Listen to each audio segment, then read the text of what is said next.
with Subhas Agam.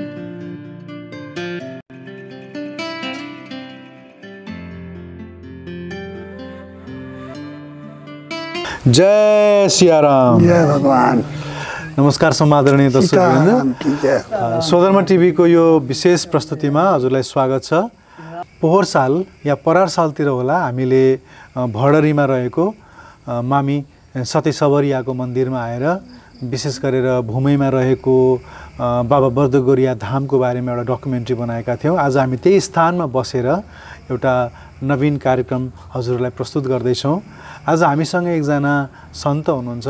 मलाई पोहोर सालदेखि नै परारदेखि नै यहाँका केही भक्तहरूले एउटा यस्तो सन्त हुनुहुन्छ जसको नाम फलारी बाबा हो र उहाँसँग अन्तर्वार्ता गर्नुहोस्, यो क्षेत्रको उहाँ हिरा नै हो, उहाँ जस्तो सन्त भेट्न गाह्रो छ भनेर भनिसकेपछि फलारी बाबा भनेर उहाँलाई चिनियो र फल मात्रै खाने र भोजन नगर्ने, अन्न चाहिँ नखाएको एकजना सन्त हुनुहुन्छ र उहाँको बारेमा हजुरले भिडियो बनाउनुहोस्, उहाँलाई भेट्नुहोस्, उहाँसँग अन्तर्वार्ता गर्नुहोस् भनेर धेरैले भनिरहनु भएको थियो। र भैरवादेखि नजिकै उहाँको गाउँ रहेछ। हिजो राति म उहाँको गाउँमा गएँ र रात परिसकेको थियो, करिब 8-9 बजीतिर उहाँको भतिजको घरमा पुगेर अनि उहाँको बारेमा थाहा पाइसकेपछि फेरि रमाइलो कुरा, उहाँ अहिले यहीँ भूमिमा रहेको बर्दगोरिया धामको नजिकै नै हुनुहुँदो रहेछ। त्यसैले हामीले यहीँ नै आएर आज दिउँसो उहाँसँग संवाद गर्दैछौँ।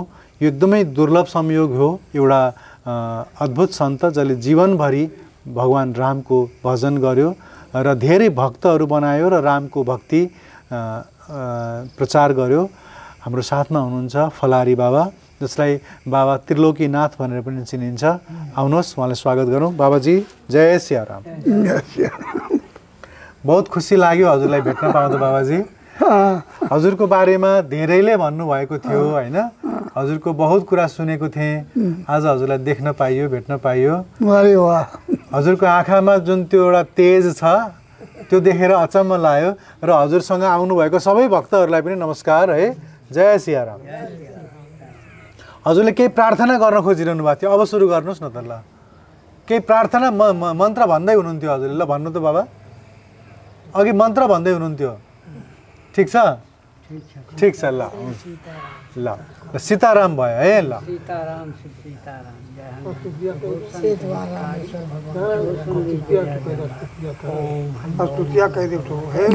वासुदेवाय नमः। अरे भाई कुछ नमः। हनुमान जी महावीर विक्रम बजरंगी, श्री गुरु सरोज निर्मल मुकुर सुधार, वर्ण रघुवर विमल जो धायक फलचारि, बुद्धिहीन तन जानिके सुमिरत पवन कुमार, बल बुद्ध विद्या देहु हरहु कलेश विकार। जय हनुमान ज्ञान गुर सागर, जय कपीस तिन लोक उजियार। सीताराम जय सिया राम, जय जय हनुमान गौरी शंकर शालिग्राम। जय सिया राम, जय जय हनुमान गौरी शंकर शालिग्राम। दीन दयाल विरथ संभारी, हरहु नाथ मम संकट भारी।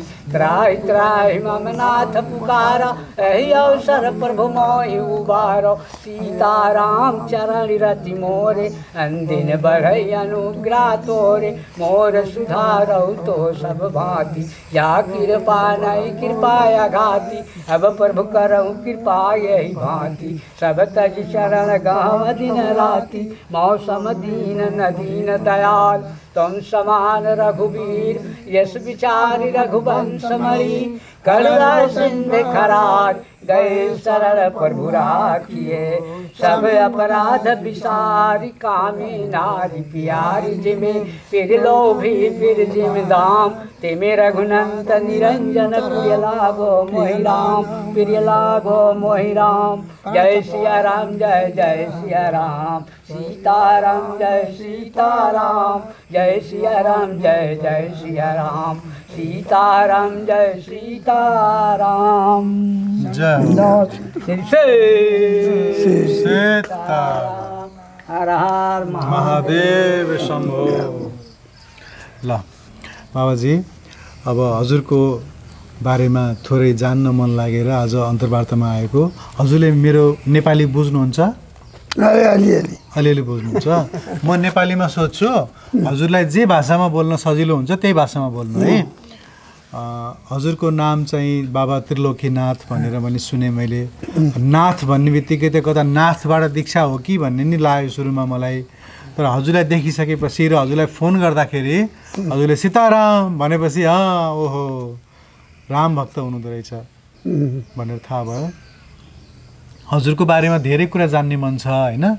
सुरु कहाँबाट गरौँ भने हजुरको जन्म कहाँ भयो र हजुर बचपनदेखि कसरी आध्यात्मिक हुनुभयो? आपका जन्म कहाँ भइल और कैसे बचपन से आपके अध्यात्म की ओर, भगवान के भक्ति की ओर मन लागल? रूपन्देही जिला में मेरो जन्म भयो। वृंदावन नाम गांव,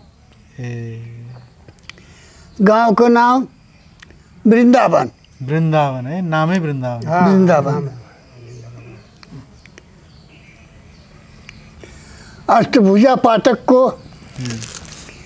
गांव, हजुर त्यहाँ को जिम्मेदार अष्टभुजा पाठक। हजुर उन्हीं को मकान के छेउमा मेरो पनि मकान थियो। त्यही हमारा जन्म भयो। फेरि मझौली भन्ने एउटा गाउँ छ, यहाँबाट सरेर मझौली गाउँमा फिर भेरी घर बनायो। मेरो माता पिता हामीहरू त हौ सानो उमेरमा वहाँ गयो। अब धीरे धीरे भगवान को लागि लगन तो हुँदै थियो। हजुरले त्यही थारू भाषामा बोल्नु भए पनि हुन्छ। हजुरलाई नेपालीमा अप्ठ्यारो भयो भन्ने बोल्न हजुर भोजपुरीमै बोल्नुस्। तो हमारे बड़े भाई भी, हम लोग 3 भाई। सबसे मोटा भाई, बड़ा भाई विशंभर नाथ पांडे, मझला भाई रामनाथ पांडे, मेरो नाम त्रिलोकीनाथ पांडे। जन्मदेखि नै त्रिलोकीनाथ। जन्मदेखि त्रिलोकीनाथ पांडे। तो पहले तो बड़े भाई अयोध्या में जाकर करके बैराग लिए कंठी मारा। अच्छा। तो माता पिता जो है कि उनको लेने के लिए गए, ले आए। फिर उसके बाद वो अपना स्तुति वंदना हेन तेन कथा भागवत वो करते थे। अच्छा। विद्वान थे, पढ़ लिख करके विद्वान, बढ़िया कथा बाँचते थे पूरा देश क्षेत्र के अंदर। अच्छा विद्या उनको था। तो वही संस्कार हम लोगों को भी पड़ा कि भगवान का सेवा करना, नहाना धोना, व्रत करना, पूजा पाठ करना, ये सब बालेपन से ही हम लोग सीखे। हम स्कूल में नहीं गए हैं, पढ़े लिखे नहीं हैं। भागवत भी बाँचते हैं। अच्छा। और कथा पुराण भी बाँचते हैं। गुजराती भाषा भी जानते हैं। गुजरात का भाषा भी जानते हैं। तो ऐसे जो है कि सब भगवान का दया। एक समय में हमारा जो आश्रम है परासी में है, परासी राम जानकी कुटी। अच्छा। परासी राम जानकी कुटी, गोफा कुटी बन करके ऐसा ही नाम है उसका, गोफा कुटी। पुरानो नाम। कसैले मलाई परासीमा रहेको गोफाकुटीमा पनि एउटा सन्त हुनुहुन्छ, बहुत राम्रो सन्त हुनुहुन्छ, उहाँसँग भेट्नु होला भन्नुभएको थियो। त्यो पनि हजुर नै हुनुहुँदो रहेछ? मेरो गुरु महाराज जी त्यस्तै थियो। अच्छा अच्छा, ऐसे ही थे। समाधि उनका है। त्यहाँ समाधि छ है त्यहाँ गुरुको? ए समाधि वहाँ लगा हुआ है। हजुर। उनके समाधि के लिए पहले ही हमारे आत्मा में हुआ। गोरखपुर गए जी। गोरखनाथ भगवान के वहाँ जा कर के हमारे हृदय में हुआ कि ऐसा मूर्ति हम भी अपने गुरु महाराज का बनवाएंगे। अच्छा। संगमरमर का। हाँ। संकल्प तो हम ले लिए। बहुत पहले महाराज के रहते हुए उसी समय में हम संकल्प ले लिए। फिर उसके बाद जब शरीर छूट गया महाराज जी का तो ऐसा समय हुआ कि मच्छर लग हमारे तो रुमाल दो तो भाभी। हजुर। मझला भाई रामनाथ पांडे वो पहले हमारे पास गए। हम गोरखपुर जिला में आश्रम बनाए थे, बेच लिए परासी। गोरखपुर जिला में शिवधनपुर नाम का वो गांव, और 5 जगह शिवलिंग हैं वहाँ उस बगीचे में। हम पहले आपके बचपन की बात सुनेंगे। बचपन। हाँ, फिर उसके बाद इसमें आएंगे बाबा जी। जैसे आपने कहा कि आप स्कूल नहीं गए हैं। हाँ। और पढ़े भी नहीं थे, फिर भी आपको पुराण सब आता है, सबै पुराण आउँछ, सबै भागवत आउँछ हैन? सब वही कृपा है ना। मलाई यो बताउनुहोस् कि गुरुबाट दीक्षा कहिले प्राप्त गर्नुभयो, साधु हुने निर्णय कहिले गर्नुभयो? वही 15-20 वर्ष के समय में। 15-20 वर्षको समयसम्म के गर्नुभयो? पढाइ गर्नुभयो कि या व्यापार गर्नुभयो कि या विवाह गर्नुभयो कि? कुछ नहीं, खाली भजन गर्ने। 15-20 को उमेरसम्म पनि भजनै मात्रै गर्नुभयो? अनि गाउँमा त 15-20 को उमेरसम्म भजनै गरेर बस्नेलाई त लाठी लगाएर धपाइदिन्छ नि त हैन? या त काम करो या त भजन करो, जंगल में जाओ, घर में मतलब भजन गरेर बस्नु पाउनु भयो, सब ठीक था? सब ठीक था। हाँ, तो 20 वर्ष की उम्र तक भजन किए। अब उस समय तक जब 20 वर्ष तक आप भजन कर रहे थे तो कोई गुरु से आपने दीक्षा लिया था या कोई गुरु से गुरु मंत्र लेके वही मंत्र को भजन कर रहे थे या कैसे कर रहे थे? वही परासी में गुरु महाराज से मंत्र जब ले लिए। कौन गुरु महाराज जी से? परासी में इसका मुहूर्त हो समाधि लगा। हाँ हाँ, उनका नाम क्या है?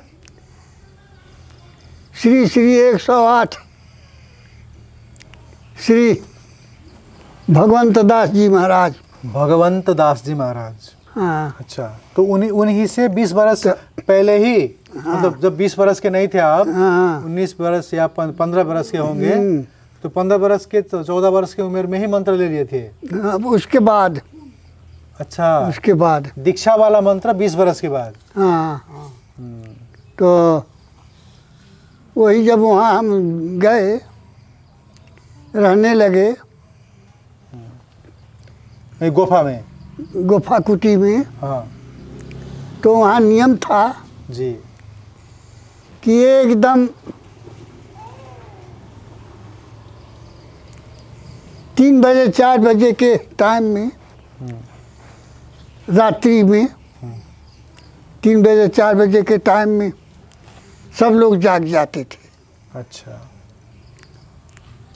अपना दिशा मैदान हिन तेन करके नहा धो के फिर भगवान का सेवा पूजा करने। जय श्री राम। आइए, आओ नहीं सजू। हाँ हाँ।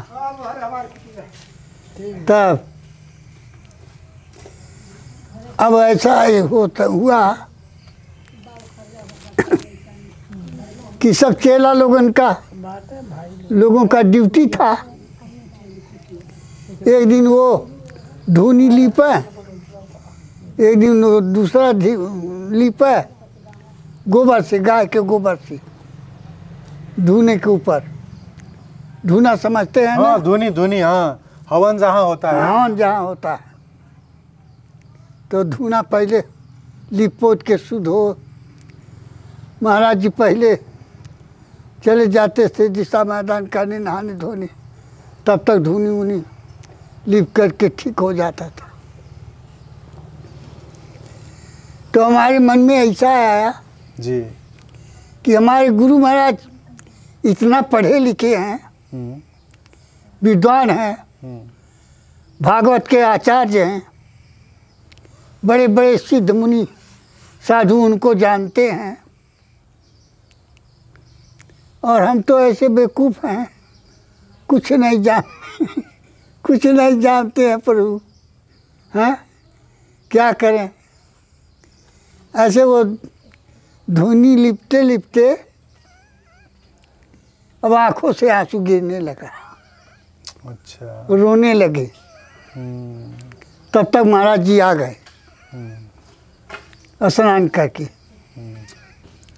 अरे क्या बेटा, तुम अभी धूनी लिप रहा है? उता बढ़ाउनुहोस्। हम कहे हाँ महाराज जी। तब तक रोना तो आवाज हो गया। कह अरे ऐसा क्यों करता है?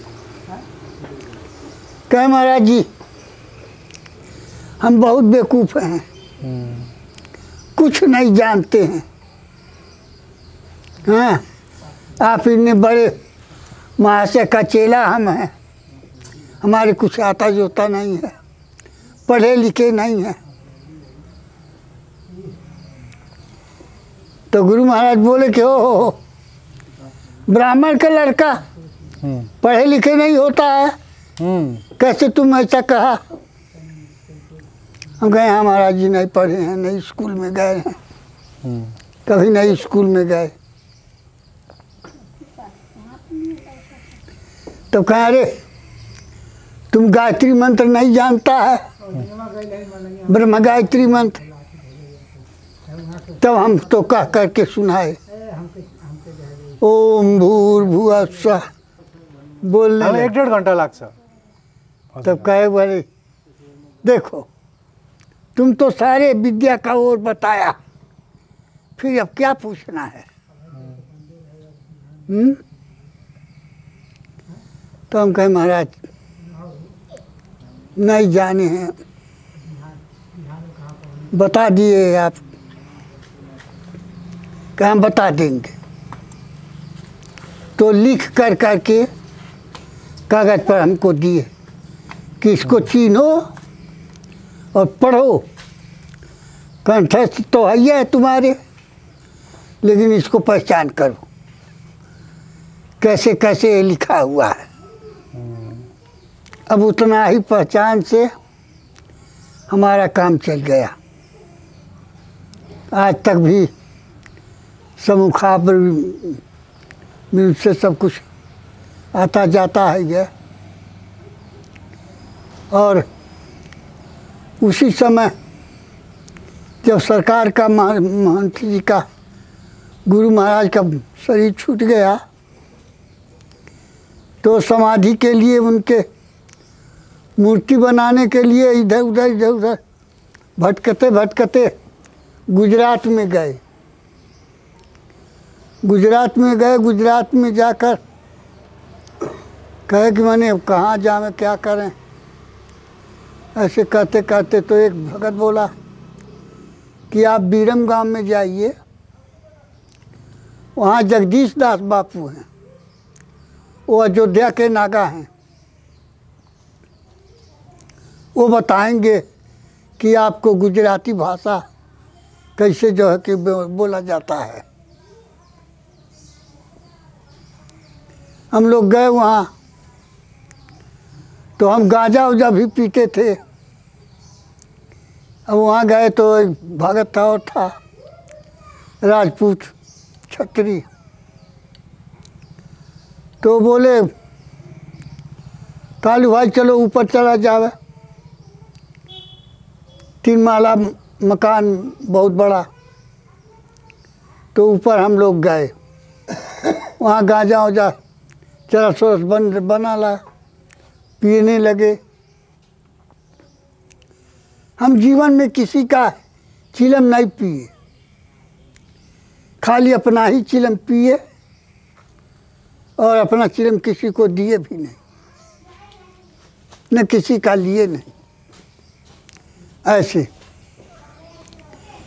अब उसके बाद जब वहाँ जब गए तो ही बात हुआ कि वो भगत से पूछे, कालू भाई कहाँ तुम लोग आए हो? तो वो बोले कि बापू ये महाराज नेपाल के हैं, इनको गुजराती नहीं आता है, रामायण कहते हैं, भागवत कहते हैं, लेकिन गुजराती भाषा नहीं आता है।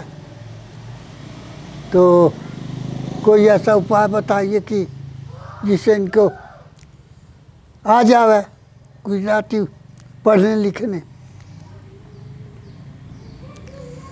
अब इतना सुन करके बहुत गाली देने लगे वो कि साला नेपाल से आया, बड़ा बड़ा लोटा ले करके झोटा बढ़ा के, पढ़ा लिखा नहीं तो कैसे गुजराती बोलेगा, कहेगा, कैसे कथा करेगा। अब बहुत गाली दिए। फिर उसके बाद मैंने उतरा गया नीचे। हमारा भी फरार बन के तैयार था, सबका भोजन तैयार, भगवान का घंटी लग गया, भोग लग गया, सब लोग पाने के लिए सीताराम हो गया। अब हमको तो हिम्मत नहीं कर रहा कि हम खाने जावें, भोजन करने जावें। तो साधु कहते हैं महंत जी कि अरे क्यों फरार जी, क्यों बैठे हैं? हाँ, तो हम कहे महाराज हमारा हिम्मत नहीं कर रहा है भोजन करने को। तो वो हंसने लगे, कहे ओ सज्जन सोना संत जन, सज्जन सोना संत जन, जुटे टूटे 100 बार, पापी कुम्हार का एक ही धक्के दरार। कुम्हार जो मटकी का बनाता है, जी जी, एक ही दफे टूट गया तो फिर जुटा नहीं। सोना और सज्जन साधु जन बार बार टूटते हैं, बार बार जुटते हैं, बार बार जुटते हैं। अरे जाओ जाओ, चलो चलो भोजन करने चलो, फरार पानी। गए, पा नहीं जाता था लेकिन पाए। उसके बाद सो गए।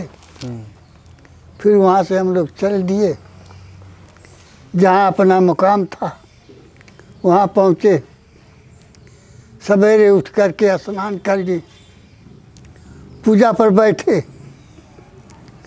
तो मूर्ति भगवान का, गुरु महाराज का फोटो सामने रख के कि कहे कि आप तो कहते थे कि जो ज़रूरत पड़ेगा वो हम सब बताएंगे, अब हम क्या करें।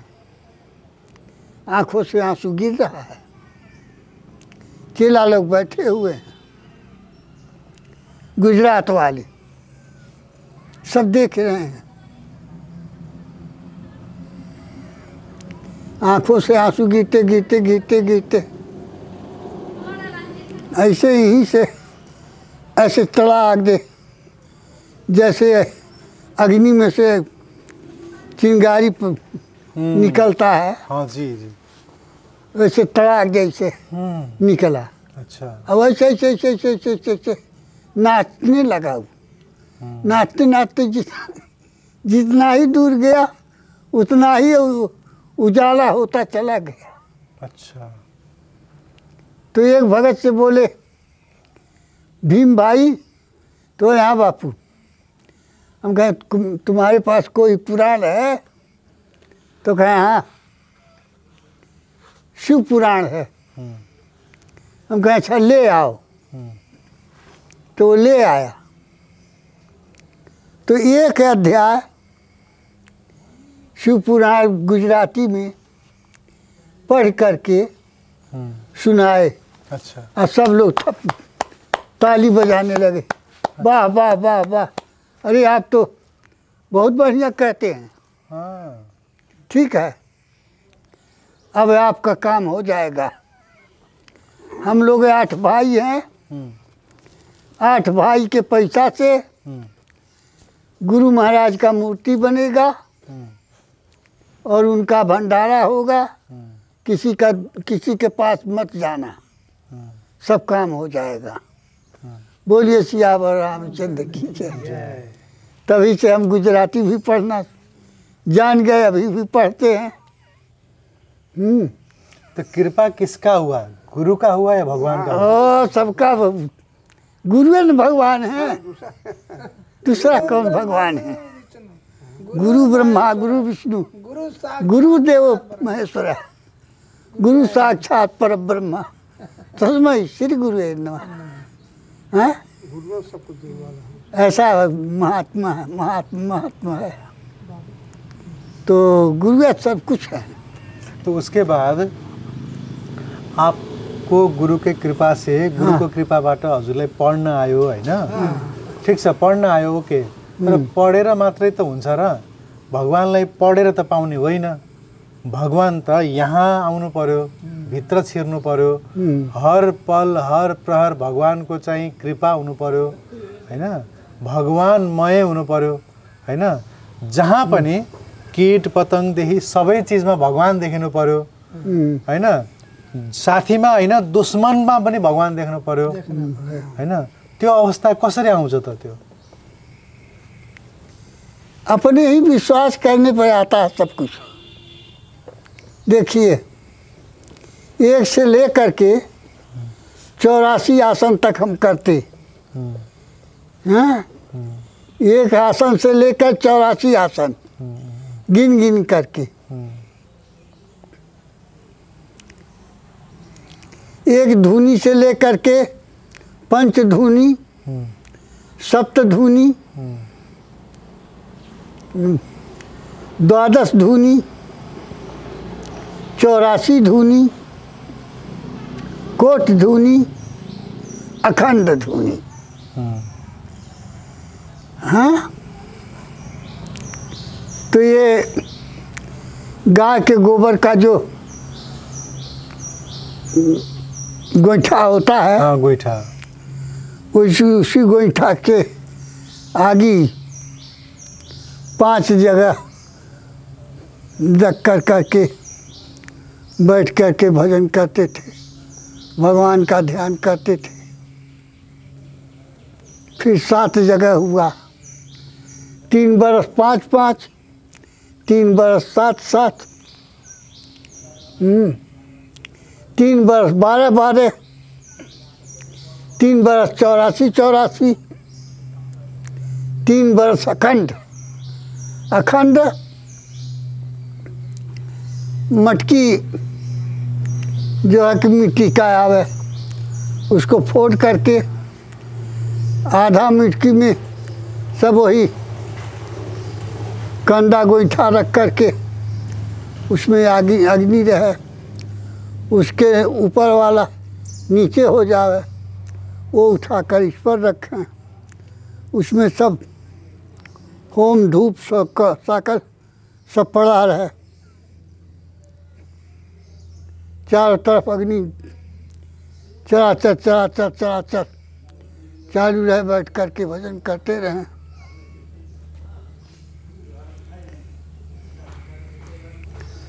तो 3 वर्षों भी ऐसे ऐसे कर करके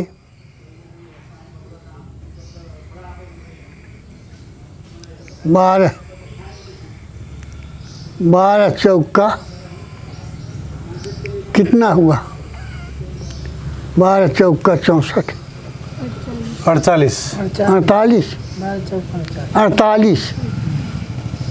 12 चौका 48, 48 वर्ष तक हमारा वो तपस्या चला।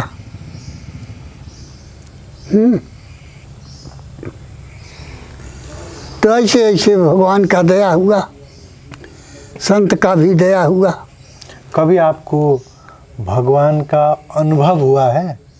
भगवान का दर्शन, या कहिए कि भगवान को पाना जो कहते हैं लोग, या लोग कहते हैं कि पहुँचे हुए साधु हैं, वो जो पहुँचना है।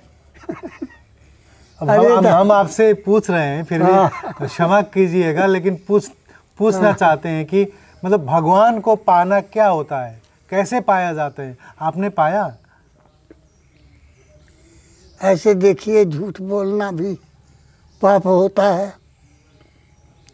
और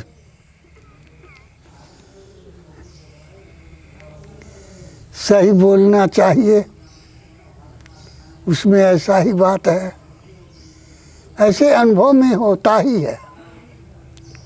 भगवान का जिस रूप का ध्यान करिएगा वो रूप आता है हृदय में। बोले न बोले, कुछ कहे न कहे, अच्छा, लेकिन रूप तो जरूर मिलता है। अच्छा। हनुमान जी का हुआ, माता जी का हुआ, माता सीता जी का, सीता जी का, और राम जी का, राधा कृष्ण का, लक्ष्मी नारायण का, ऐसे ऐसे रूप जो जितने हैं, पंचमुखी हनुमान का, एक मुखी हनुमान का, 11 मुखी हनुमान का, ये सब का जो है रूप बाहर से देख कर करके अंदर में आ जाता है, ध्यान में बैठने पर आ गया। तो ऐसा ही होता है, उसमें कोई पढ़ाई की ज़रूरत नहीं पड़ती है, कोई पढ़ाई और लिखाई की ज़रूरत नहीं पड़ती है। अपने मन को एकाग्र करना, इधर उधर मन न भटके, कहीं किसी से बोलना नहीं, किसी से चालना नहीं, किसी से कुछ कहना नहीं, जो कहे है वो भगवान ही के नाम चर्चा करते रहना, यही सब बात है और दूसरा कुछ बात नहीं है। भगवान जब मिल जाएंगे तो बाकी क्या रहेगा, कुछ बाकी भी नहीं रह जाता है। और भगवान घट घट में व्यापक हैं, कौन कौन से रूप में व्यापक हैं। तो जो पहले आप बोले हैं वो एकदम सत्य है कि घट घट वाची है सुख राशि, व्यापक परमानंदा, सब घट में वही एक भगवान है। वास करता था। एको हम द्वितीयो नास्ति, दूसरा कोई नहीं है, एक वही है।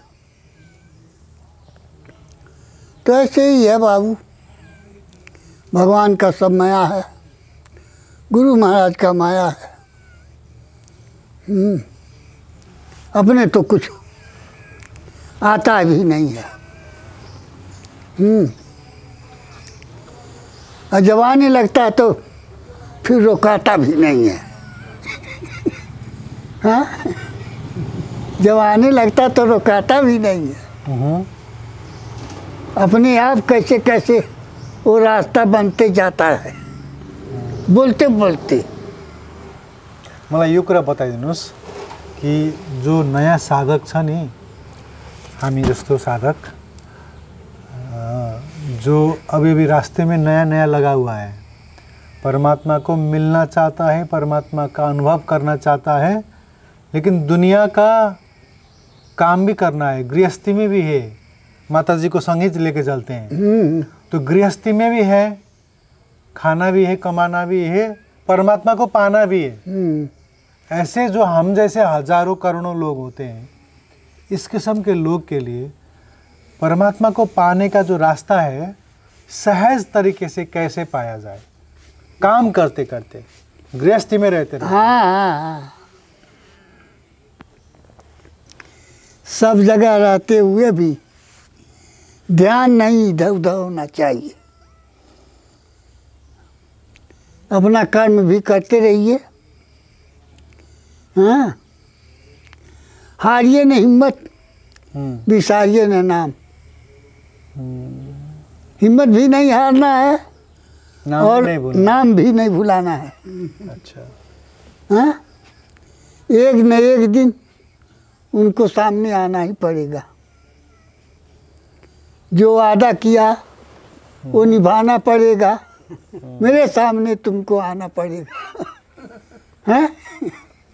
वो खुद आ जाएंगे। वो घट घट के वासी है ये हैं। तो आपके हृदय में भी वो वास करेंगे। पहले के युग में कितना पुराणों में लिखा हुआ है, फला राजा थे, फलाने राजा थे, ऐसे ऐसे। हैं? शिव दधीच हरि सगर नरेशा, धर्म हेतु विविध सहे कलेशा। अनेक प्रकार का कलेशों किए हैं, सहन किए हैं। कोई घर छोड़ कर करके नहीं, सब लोग राजकाज करते हुए। हाँ, ये राजा सगर के खानदान का बात है। रघु, दिलीप, हरिश्चंद्र जी जी, अनेक प्रकार के ये लोग थे। ये लोग कहीं जंगल में नहीं गए, लेकिन भगवान को उनके पास ही आना पड़ा और आए। तो ऐसे ही है, आप लोग भी घर में रह कर के, परिवार में रह कर के, परिवार के साथ में रह कर के भगवान का भजन कर सकते हैं। महत्व तो मिलेगा उसका, और महत्व तो मिला ही है। जब तक हृदय में ऐसा ज्ञान नहीं होता है, तब तक किसी को, साधु संत को पास नहीं जाते। हाँ, जानने और मानने का अवसर नहीं मिलता है। वो कहता है झूठा है सब, ऐसा लफंगू है, ऐसा भिखमंगा है, ऐसा नास्तिक है। अनेक प्रकार का वो लोग कहते हैं, भावना। तो जब तक भगवान का कृपा नहीं होता है, तब तक ये सब वस्तु आता नहीं है। तो उसका मतलब भगवान का कृपा का जो आपने बात किया, तो जो लोग आपने अभी जो किया कहा ना कि जब साधु को देखते हैं तो कहेंगे लफंगा है, कामचोर है, काम को छोड़ के काम साधु बना है, सब छोड़ के भिखारी है। तो उन लोगों को अभी कृपा नहीं हुआ है, इसीलिए उन्होंने साधु को नहीं पहचाना। नहीं पहचाना। हाँ, तो बात ऐसा है, समस्या ये है। बात ऐसा सुनिए, बात ऐसा है, सबके लिए ऐसा नहीं है। सबके लिए ऐसा नहीं है, कोई कोई के लिए ऐसा है। नहीं तो फिर वैकुंठ में इतना जगह भी नहीं है, कहाँ बैठाएंगे अकेले सबको बिटोर करके। तो इससे बहुत बड़ी दुनिया है, इसी में भटकना है, इसी में रहना है, इसी में आना है, जाना है। कोई कोई लोग वहाँ पहुँचेंगे, सीढ़ी लगी हुई है, चले जाओ खटे खट। हाँ, आप क्या बोल रहे थे? वही कि यही कह रहे थे कि जो लोग साधु संत को चोर मानते हैं, निकम्मा मानते हैं, उनको तो अभी कृपा नहीं हुआ है। तो उनको कृपा नहीं हुआ क्यों? हमको कृपा हुआ कैसे? ऐसे ही सत्संग से, संगत से गुण हो तो संगत से गुण जाए। बांस फांस की मिश्री एक ही भाव बिकाए। साथ से गुण होता है, साथ से अवगुण भी होता है। संगत से होता है, संगत से, साध संग से होता है। साथ से ही गुण भी होता है, अवगुण भी होता है, दोनों है, एक ही भाव है, गुण का भी अवगुण का भी। और सब रचना भगवान ही का है। गुण भी वही रचे हैं, अवगुण भी वही रचे हैं, जहर भी वही रचे हैं, अमृत भी वही रचे हैं। यही सब भाव है। तो एक भाव हो करके ही सब कुछ होता है। और जो आप हजुरले खाना खानुहुन्न होइन, खालि फल खानुहुन्छ, फलाहारी बाबा नाम छ हजुरको भनेपछि फल मात्रै खाने भनेपछि नुन पनि खानु भएको छैन? नमक खाते, नमक फल फूल में नमक डाल के खाते हैं। तो फल फूल आपने क्यों खाली फल फूल ही खा रहे हैं, अन्न क्यों नहीं खा रहे हैं? उसका मतलब क्या है? अभी इसका बात तो बड़ा ज़्यादा बात है उसमें। ऐसा हुआ कि एक समय में हम वो गोरखपुर वाले जो है कुटी में बैठे थे आश्रम में।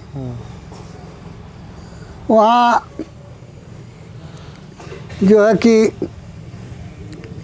गांव में जा कर के हम एक भक्त के पास बैठ कर के गांजा उजा पी रहे थे, भजन कर रहे थे। अभी भी गांजा पीते हैं? नहीं अब नहीं। कितना दिन हुआ छोड़ा? अरे 3-4 वर्ष हुआ। अच्छा। अभी साल तो बहुत हमको, आप लोग तो पीते हैं? तकलीफ ही हो गया इस साल। अच्छा। हाँ, हमको हवा भी मार दिया है। इसी से हम बहुत कमज़ोर हो गए हैं।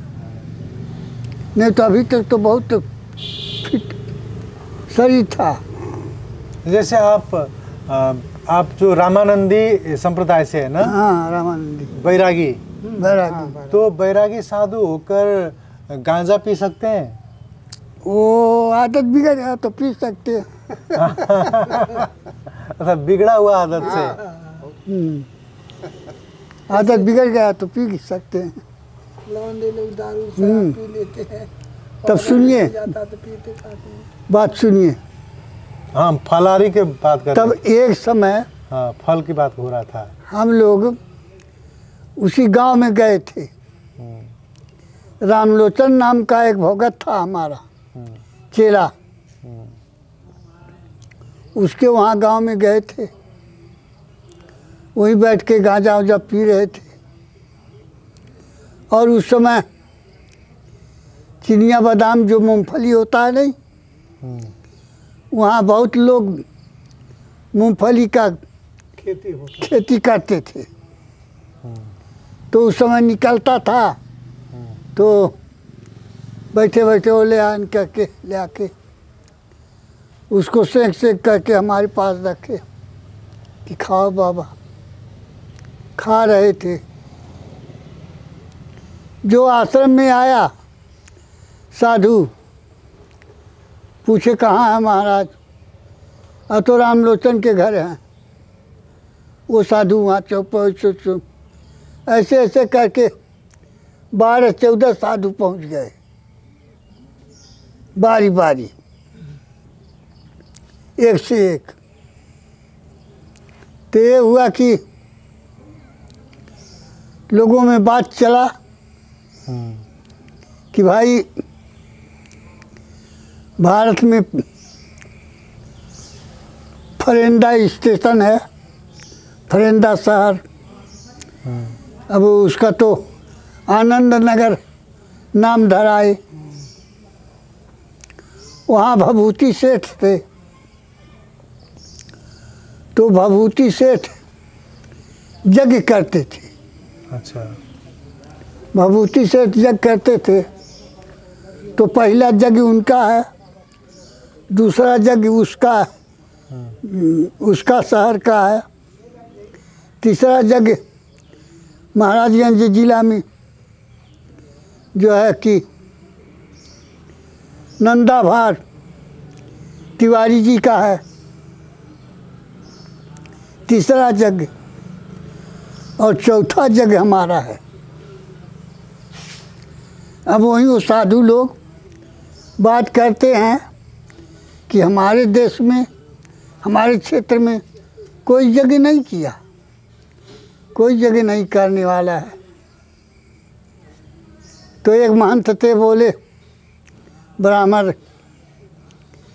कि हर दास बाबू जो अगर चाहेंगे तो यहाँ यज्ञ हो जाएगा।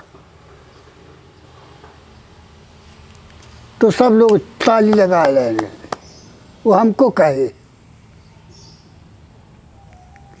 हरिहर दास नहीं, हर दास हैं। तब सब लोग ताली लगा दिए कि हाँ ठीक है बात कि ये यज्ञ कर सकते हैं। तो मूंगफली खाते खाते वही हो गया कि अब आज से जब तक यज्ञ नहीं कर लेंगे तब तक अनाज नहीं खाएंगे। अब देखिए, हमारा भोजन बना हुआ है आश्रम में, लेकिन वहाँ तो ये हो गया कि हम आज से अन्न नहीं खाएंगे जब तक यज्ञ नहीं हो जाएगा। तो ऐसे कर कर के तब वहाँ गांव वाले लोग बोले महाराज ऐसे यज्ञ नहीं होगा, आप रसीद छपवाइए। तो हम कहें भाई कहाँ पैसा है इतना? तो कहें हम लोग दे रहे हैं, लिखिए। अब वो लिखवा करके और रसीद छप गया 2000 रसीद हो गया। अब उसको ले करके हम पराची चले आए गुरु महाराज के पास। तो उस समय ये फाउंटेन पेन नहीं चलता था। अच्छा। कट पेन दे दिया। वो नरकट का कलम हाँ, दुआइत में जो है कि स्याही रंग घोर के वही सब पढ़ना था। लोग पढ़ते थे तो लकड़ी का पटरी बना करके उस पर लिख पढ़ते थे। कागज भी उतना नहीं था जैसे आजकल है। तो अब वही दूधी ले करके वो स्याही बना के कलम बना के ले करके रस्सी को बांध करके लाल कपड़े में ले करके यहाँ आए। तो महाराज बैठे थे कुआं पर और चारों तरफ से चेला लोग बैठे थे। तो हम गए तब उठा के धर दिए उन्हें। तो महाराज हंसने लगे कि बच्चा ये कौन सा पुस्तक ले आया? कौन सा पुस्तक ले आया? तो हमारे मुँह से निकल गया महाराज जी पुस्तक नहीं है पुस्तक नहीं है। तो कहे तब हम कहे रसीद है। कहे अरे साले रसीद कैसा? रसीद फारक कैसा होता है? अरे साला तुम तो ये कलयुगी हो गया। रसीद फारक क्या? रसीद फारक से तुमको पैसा मिलेगा जग करने के लिए? अब आए फिर भगवान का दंडवत के क्या है, खोल के दिखा रहे हैं। अब तो और बिगड़ गए, बहुत गाली वाली देने लगे। तो हम कहेंगे मन जी क्या करें? कहें क्या करोगे उसमें? धूनी में छोड़ दो, जला दो इसको। हम कहें रहने दीजिए, साधु लोग जब भूजा वूजा खाएंगे तो नमक उस पर धर करके खाएंगे। कहे अरे उसका बुद्धि बिगड़ जाएगा। उस पर रख करके जो खाएगा उसका बुद्धि बिगड़ जाएगा। धूनी में छोड़ दो। ले जा करके धूनी में छोड़ दिए। वो कपड़ा भी नहीं निकालने दिए, वो कपड़ा सहित धूनी स्वाहा हो गया। 4 बरस तक गुरु महाराज हमसे बोले नहीं। 4 बरस तक? हम आवे जावे आना जाना नहीं छोड़े। आते रहे जाते रहे, आते रहे जाते रहे। लेकिन 5वां बरस के दरमियान में 1 बोरा मूंगफली, 1 बोरा गेहूँ, 1 बोरा अरहर की दाल, ऐसे कुछ सामान वगैरह ले करके यहाँ आए परासी। तो जब वो उसको लकड़ी वाला लड़िया था, बैलगाड़ी, उसी पर लाद के ले आए थे। तो जब उतारने लगे तो बोले बेटा अरे ये सब क्या ले आए हो? तो बोले मैंने महाराज आपके भंडारा के लिए ये सब सामान, आपका त्रिवेणी में भंडारा होता है, राम मंदिर में, परासी में भंडारा होता है बसंत पंचमी को, तो इसी के लिए ले आए हैं ये सब। हमने आपका फलारी बाबा नाम कैसे बना इसीलिए पूछ रहे थे। वो है तो वही बात तो कह रहे। तो बात बहुत लंबा हो रहा है इसीलिए। हाँ तो वही बात है। हो रहा है। थोड़ा छोटा करके बताइए। अब छोटा हो गया। अब हाँ अब एकदम छोटे में कहिए। अब छोटा हो गया। हाँ हाँ। अब उसके बाद बोले देखो हाँ तुम पर त्रिवेणी का भंडारा करा लो, हाँ उसके बाद यहाँ बसंत पंचमी करा लो, तो उसके बाद हम बताएंगे। तो हम कहे जब तक अब ये सब काम नहीं हो जाएगा, हाँ, जब तक आप कहेंगे नहीं तब तक हम कहीं जाएंगे भी नहीं। जो कहेंगे वही हम करेंगे। रह गए। त्रिवेणी का भंडारा हो गया, परासी का भंडारा हो गया। उसके बाद बोले देखो फला दिन को वहाँ सुनौली में राम मंदिर में अधिकारी का स्वर्गवास हो गया है, उसका तेरही है, वहीं चला जाएगा।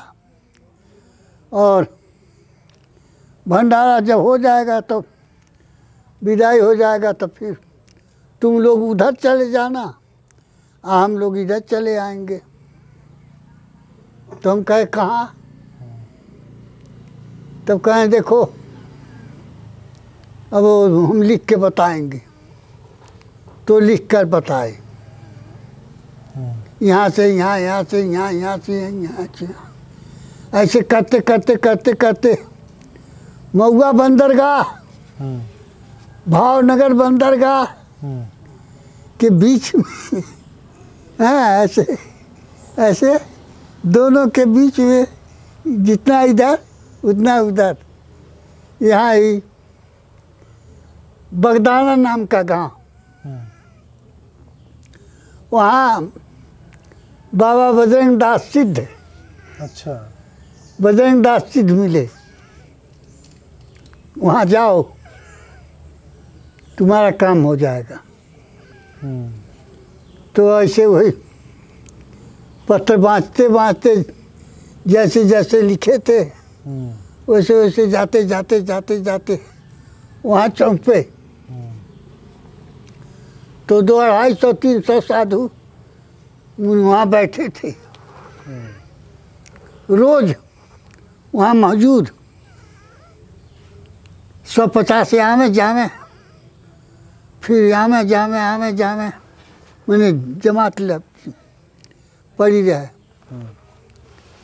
तो उनके वहाँ भोजन करने के लिए कोई साधन नहीं था, खाली चाय और पकौड़ी, यही साधन उनका चलता था।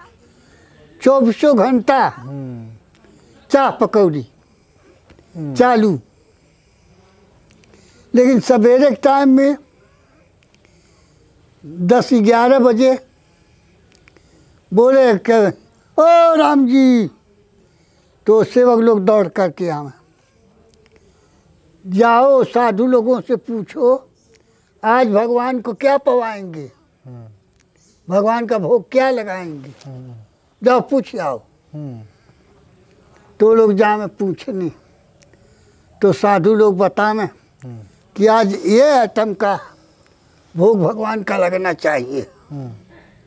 तो हंसे कि वाह, भगवान के सेवक ने ऐसा भोग बतावे तो कौन बताएगा। ठीक है, जाओ तुम लोग जाओ। वो चल जाओ। तो ऐसे ही 3 का एक मकान बना था और देसी फाटक, देसी पल्ला लगा था, उसमें बड़ा ताला लगा था। तो जब 12 बजने हुआ तब वो बोला फिर वो राम जी, तो फिर वो लोग आए तो उनको चाबी देवे उस ताला को खोलने के लिए। तो ताला खोल करके तब वो लोग फाटक खोल के वो बहुत बड़ा बड़ा भट्ठा में डाल डाल कर करके वो हंडा कड़ाहा भरा हुआ, बाफ निकलता हुआ, गरम गरम एकदम। 12 बजे से लेके 2 बजे तक जितना लोग आ जाएंगे, जितना मौजूद है, उतना ही पतरी, उतना ही भोजन उसमें तैयार। कोई बनाने वाला नहीं, कोई कुछ लाने वाला नहीं, निकाल करके बाहर ले आवे, रख के जाओ बजरंग दास बापू। तो गोलाकार जो है कि पंगित लगा, खड़ी खड़ा पंगित नहीं, गोलाकार, बीच में सामान, चारों बगल बैठे हुए हैं। अब 200-300 साधु कम नहीं न हुए, उसमें जनता भी।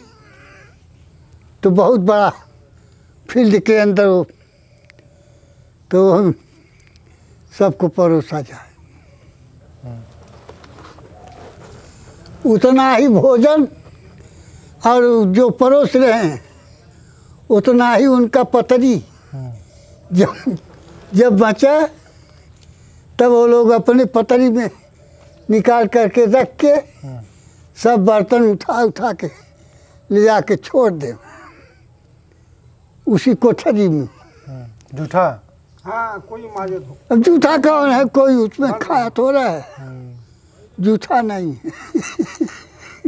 अब उन्हें पता लग झूठा बर्तन हुआ। जूठा नहीं है, हैं? खाली उसमें बना ही है, कोई उसमें खाया नहीं, उसमें निकाल निकाल करके सबको दिया गया। अच्छा अच्छा, हाँ। वो जूठा नहीं है। सब उठा कर उसे, कोई माजे नहीं, धोए नहीं, कुछ नहीं, ताला बंद कर देना, चाबी ले जा के दे देना, तो वो आके बैठ बैठ के खाएं। तो इससे आपका नाम का कहाँ का संबंध है? हैं? आपका नाम, जज्जा को बात है। हाँ, हम पूछ रहे थे कि आपका नाम फलाहारी बाबा कैसे हुआ, तो ये बात से आपका उससे क्या संबंध है?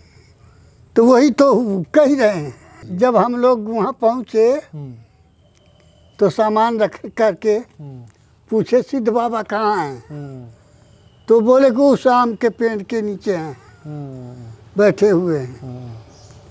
तो वहाँ हम लोग जो अपना गए तो अभी दूर ही रहे, तभी वो हंस रहे हैं, हा हा हा हा हा, अरे तुम लोग नेपाल से आ गया, क्या गुरु भाई कहे हैं, महंत जी क्या कहे हैं, बोलो तुम लोग नेपाल से आ गया? बोले हाँ महाराज जी। हाँ। तो कहें क्या कहें गुरु भाई? तो वो पत्र जो लिखे थे वो दिए, तो पत्र पढ़े और आंखों से आंसू गिरे सीने से लगा करके। बोले ठीक है, इसमें तुम यज्ञ करने वाले हो तो ठीक है, जब तक हम नहीं कहेंगे जाओ तब तक नहीं जाना, तब तक रहना। बोले अच्छा महाराज जी। तो उन्होंने आपको नाम दे दिया फलाहारी बाबा? वही तो जरिया है, वही जरिया है फलाहारी बाबा। कि अब वहाँ जब बैठे तो 15-16 दिन के बाद वो जो है कहे कि फलाने दिन के तुम लोग चले जाओ। तो हम लोग जिस रास्ते से गए थे उसी रास्ते से आए। उनके वहाँ मांगने वाले, वो बाबा अभी भी जिंदा है? नहीं जिंदा है, नहीं जिंदा है। और उनके जो उन्होंने आपके गुरु को गुरु भाई कहा था, हाँ। तो और उनका गुरु का नाम क्या है? वो तो हमको नहीं मालूम है। आपके गुरु के गुरु, पुरानी बात है। और आपके गुरु के नाम पता नहीं है आपको? अरे गुरु का नाम तो कहीं नहीं। गुरु के बड़ा गुरु, दादा गुरु, दादा गुरु का वही राम जतन दास। अच्छा अच्छा। श्री श्री 101,008। बाबा जी आपका अभी उम्र क्या हुआ? अरे 88, 87, 88। तो कितने साल से आप फलाहार कर रहे हैं? 25 वर्ष के समय से कर रहे हैं। कब तक करेंगे? अब तो बहुत गई, थोड़ी रही। अब तो आखिरी हो गया है। जय सीताराम। अब तो कोई पचेगा भी नहीं, रुचेगा भी नहीं, तो क्या करेंगे। आपका स्थान बहुत जगह पर है ना? हाँ। तो आप ज़्यादातर कहाँ, कौन स्थान में रहते हैं? अभी तो कहीं नहीं रह रहे हैं। अभी तो एक घर में जो पांडे जी हैं, नेताजी, उन्हीं के यहाँ रहते हैं। पहले तो यहाँ ठूठी बारी में गोबर कोटे में रहे थे। अच्छा अच्छा। जो ताला बना करके जी। बगीचा ऐसे लगा करके छोड़ दिए आ गए हैं, दूसरा कोई खाता नहीं। तो आपका जैसे कोई मंदिर का महंत होता है, ऐसे आप बहुत जगह के महंत होंगे। अरे हम कुछ नहीं है, जब तक वो बनता नहीं है हाँ। तब तक वो हमारा है। जब बन जाता है चल लेते हैं। तो वो भगवान जिसको रखेंगे वही रहेगा, वही खाएगा, वही पिएगा, वही भोगेगा। और आप चल दिए? अब चल देते हैं, चल दिए। ऐसे तो प्रूफ यही है कि यहीं ठूठी बारी के पास में बनाए हैं गोबरकोट। अच्छा, इस जगह जहाँ पर हम आज बात कर रहे हैं कि जो राजा राम थे और रानी सती सरिया थी, सती सवरिया, तो इनके संबंध में लोग कहते हैं कि कोई राजा राम था और कब का बात है किसी को पता नहीं, और ज़्यादातर यहाँ के लोगों को पता है और तो किसी को पता भी नहीं है। आपको कोई गुप्त यहाँ के बात पता है? नहीं, कुछ नहीं। तो यहाँ के जो इसी का जगह ही वो है गोबरकोट कुटी। कहाँ? ये ठूठी बारी के इधर, हरपुर के पास, हरपुर नाम का गांव। हरपुर भन्छ? होला हरपुर महेशपुर के इधर नदी है पार। अच्छा। महेशपुर तो के वहाँ इधर। पर भी कुटिया इसी से संबंध, यही जगह से संबंध? हमारे से। अच्छा। वो जमीन, हाँ इसका गाय जो थी, हाँ मामी सवरिया का, हाँ, तो वो गाय उसके एक दिन एक रात वहाँ बैठी थी। अच्छा। तो वो भूमि 5 बीघा के अंदर, हाँ। बड़े 5 बीघा के अंदर वो जमीन। अच्छा। उतनी दूर में। तो उसमें हम बैठ करके भजन किए, आश्रम बनाए। प्रसाद खुवाउनु पर्यो। ल हुन्छ अब हो। हुन्छ बाबाजी, हजुरसँग कुरा गर्दा रमाइलो भयो। यो आज पहिलो भेट हो हैन? अनि उहाँ तपाईँले भोजन नगरेको भएर नि गाह्रो भयो।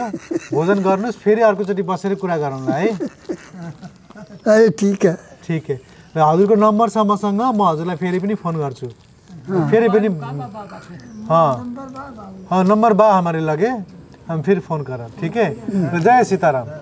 जय सीताराम। ल हुन्छ, बन्द गरिदिनु ल।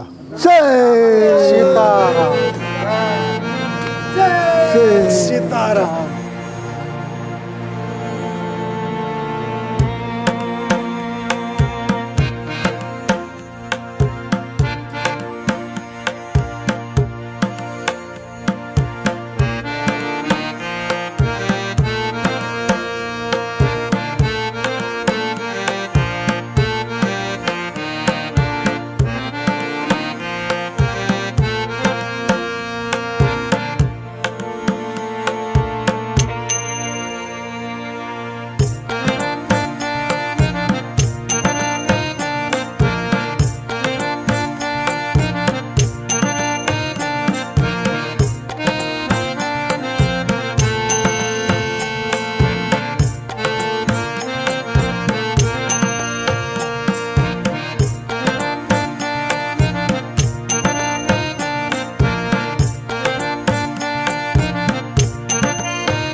The Secrets of Life with Subhas Agam.